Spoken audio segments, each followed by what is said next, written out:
this joint right here is some big shit. I need y'all to pay attention to this. But first, put your hands up. Oh, put your hands up. Yeah, yeah. So put your hands up. On the ground, put your hands up. Keep them up. Keep them up. Keep them up. Keep them up. I knock the world off its axis. Lyrical cum stains for fucking the world. No condoms on mattress. Yes. Tone's been here since the creation of Baptist. Okay. Before racist.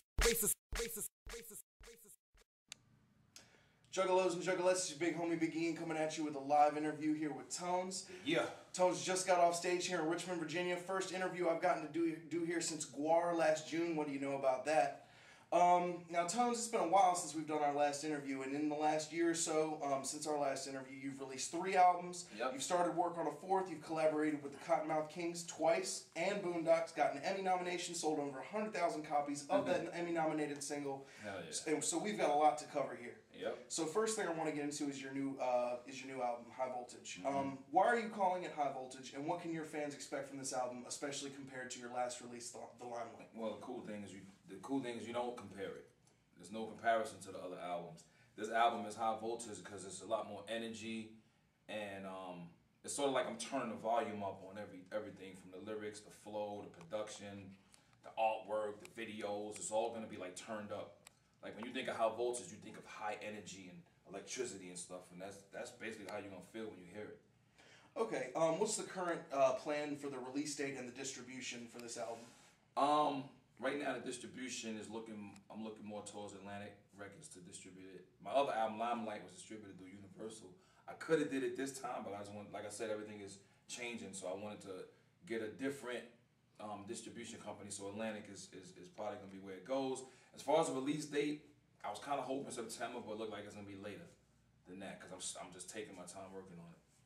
Okay, moving on to the project of Gangstagrass. Again, we touched earlier on that you guys just hit that big 100,000 sales milestone with the Emmy-nominated single. Yeah. But what do you see in the future for this project? Are you guys going to do another album? Like, yeah, what's the plans? I did completed 8 songs for that already.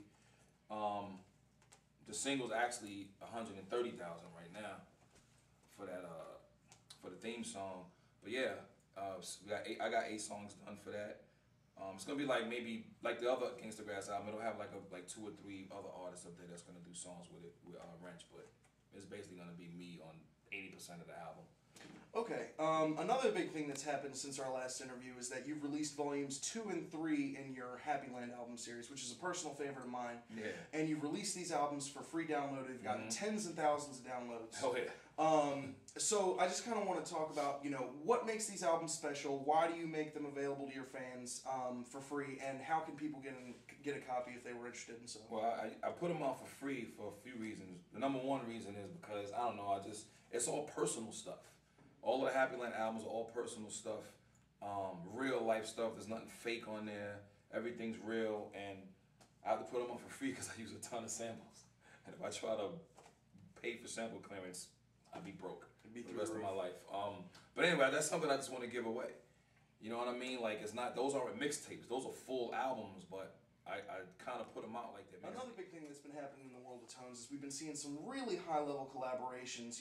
Hobson, Misery, Cottonmouth Kings, Boondocks, the list goes on and on. Yeah. So how have you been able to make these connections and get people like the Cottonmouth Kings and Boondocks on your albums when so few other people have been able to do that? It's because I'm the shit, man. That's the first reason. Hobson, I already knew. That's my boy. Hobson's my homie, so that was easy. That was nothing. We've been kicking it before.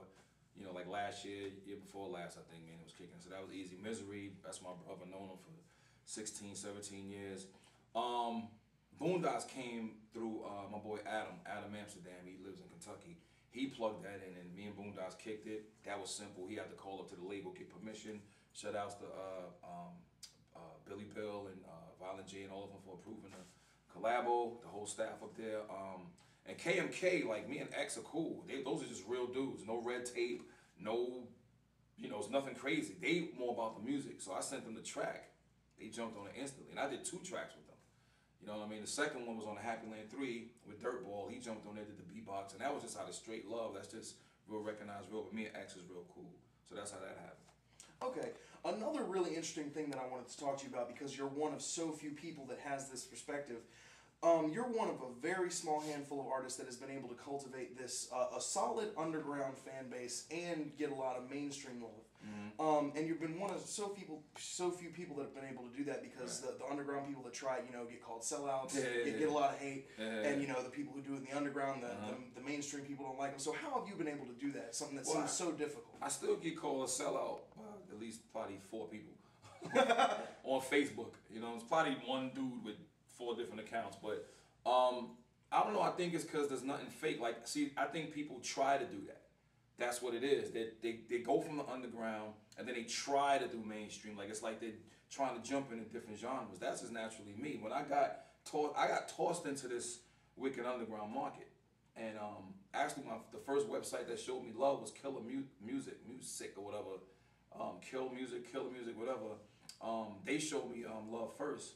So when I got in, when they heard my shit was just straight up raw hip hop. I didn't do any wicked stuff or nothing. So I think when people hear me on a song with Rihanna, then I could do a song with Jay-Z, then I could do a song with Boondocks, then I could do a song with Cam K. People ain't shocked because they heard that from me from the beginning.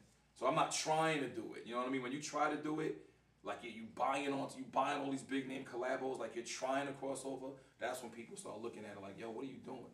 Yeah. You know what I mean? So that's what that's all about. Now, directly related to that, just sort of a general opinion question from somebody who has your unique perspective. Why do you think that underground fans have this reaction when they see somebody, getting radio play, getting mainstream love, that there's always just this automatic, hate reaction? Because to be honest with you, I think it's ignorance, and that's right, I said it. It's people, I don't know where they got this concept from, but the underground artists and fans think that the radio is the enemy, or MTV is the enemy. I mean, how is they the enemy? It's like, if you feel something bad, if you feel like, man, I can't stand that mainstream stuff, instead of shitting on it and dissing it and just making songs about it and keeping your shit underground where you're making, barely selling 2 CDs, why don't you just make some good music? And then if it get picked up by MTV or the radio, now you got real music out there. Like, why condemn it? But that's the mentality that these kids have, that they think the radio is the enemy. How do you think rappers get paid? Don't believe that it's about the show shit. Don't believe that. That's the hype. I get all my money. I get tons of money from publishing, from the songs playing on the radio and all that. So every artist want to hear this shit on the radio. Don't let them fool you. Don't let them fool you with that, oh, fuck the radio, I can't stand it. And trust me, it's a real bad mentality that everybody has. The radio can be your friend. You know what I'm saying? You got to be friended. You got to, don't be afraid of MTV. Just put good music out. And that's it. If they don't pick it up, they don't pick it up. But there's good music out there. I mean, the Clown's been on what? Howard Stern. They've been on TV more than Nas, more than 50 Cent in the past 2 years. And it ain't just because of the Gathering and that Tila Tequila bullshit. It's because they're just a powerful entity and people are gravitating towards them. Maybe these songs will get played on the radio, but them dudes are on MTV all the time. Yeah. And we ain't hating on them for that, but I know they probably get hate. But they understand the game, you know what I mean? They still underground. Underground is not a sound, it's a mentality. It's not, oh, you gotta have these underground hard beats, that's what makes it sound underground. It's a mentality. There's artists out there with songs like Justin Bieber. All underground means is you ain't heard yet. Nobody really heard of you. That's all it means. Once you cross over or whatever, they say you went pop. Pop is a short word for popular. That's all it means, is that you getting popular. So don't be afraid of the radio. I think it's stupid. And again, same kind of question, because you have the 2 unique fan bases of both underground love and Hollywood mainstream attention. Leave that shit out. That's where the money. Do you see any differences between underground shows and what would be considered more mainstream shows? Big difference. The politics in the underground are way, I don't know if I want to use the word worse or just difficult than the so-called, I call it overground. I don't call it mainstream. I'm gonna say mainstream for you big dummies who won't understand when I say overground.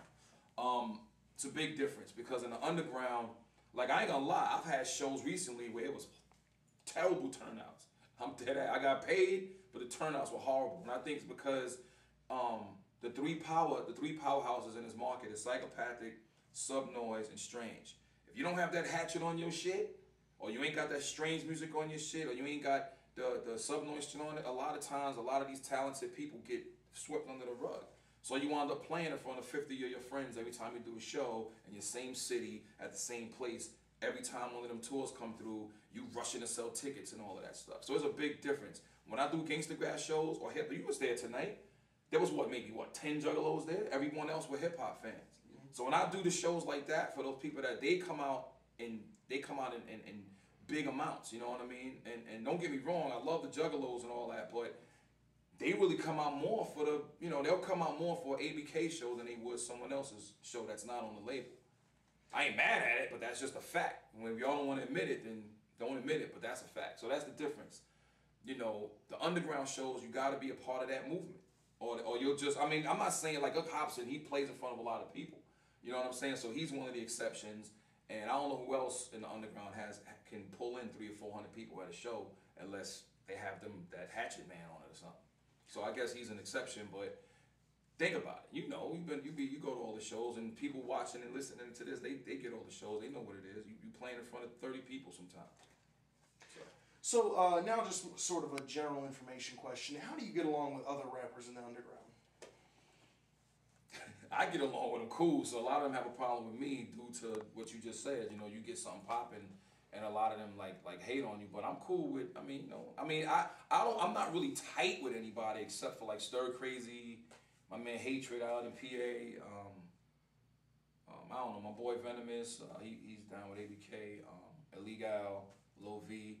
There's a few people that I can say those are my peoples. Like I interact with them a lot, but most of them I just I see them at the gathering maybe, or see them at the show and say what's up. But I get along with them pretty. All right, and another sort of general opinion question, because this is something that we see fans and just the underground asking you, like on Facebook and through other forums, is that something we see in the underground sporadically is white rappers occasionally using the N-word. Not cool. Straight up and down, that's not cool. I ain't feeling that. You know what I'm saying? I know, but the thing is, like, I know, especially the underground juggalos, I know they don't mean it. Well, some, mean it in a racist way, but majority of them don't. They really just saying it like, what's up and stuff. But where I'm from the Bronx, New York. You just can't do that. You know what I'm saying? And there's no way you could justify it. No offense. There's no way you could justify it. You could, because I know everybody's probably gonna read this and they gonna crack their knuckles and get carpet tunnel. You can hear I can hear him cracking now. What the fuck is he talking about? Blah blah blah blah. But the bottom line is, it's one of them things where, hey, you ain't black. You wouldn't understand. It's just like I don't condone black people calling a white person cracker or honky or whatever. That's not cool. It's the same thing. It's not just the N-word. That's why when some of them, like somebody come to me, call me, I go, what's up, you cracker, trailer trash motherfucker? And they go, what, Tone, what the fuck? I was showing you love. I said, yeah, but where I'm from, you can get shot or get your throat slit for saying that kind of shit. So there is no reason for saying it. You know what I mean? And that's just my personal opinion. Whether you agree with it or not means absolutely nothing to me. That's just my opinion, so I don't think it's cool. Gotcha. Fuck it. All right. Say ninja. Don't they say ninja? I mean, it sounds like it. Stick with that shit. I don't know. All right, last big closing questions here, man. This is the one that everybody wants to hear. Why has it been so long since you played the Gathering, Tones? You waiting for me to say something fucked up, right? Nah. You know how I interview. I'm gonna be honest with you, man. Like,